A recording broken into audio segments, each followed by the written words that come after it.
জাতীয় সংসদ নির্বাচনে গাজীপুর এক আসনে ধানের শীষের পক্ষে ব্যাপক প্রচারণা। বিস্তারিত থাকছে গাজীপুর থেকে মোহাম্মদ মমিনুল ইসলামের প্রতিবেদনে।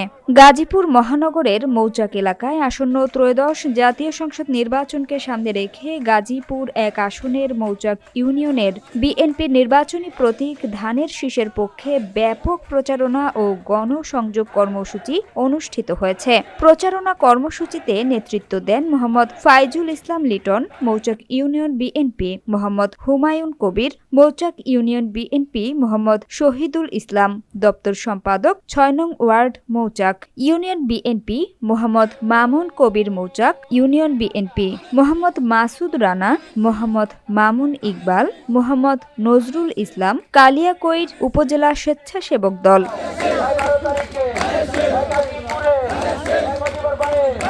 প্রচারণাকালে বিএনপি নেতারা বিভিন্ন এলাকায় মিছিল এবং ধানের শীষ প্রতীকে ভোট প্রদানের জন্য জনগণের প্রতি আহ্বান জানান।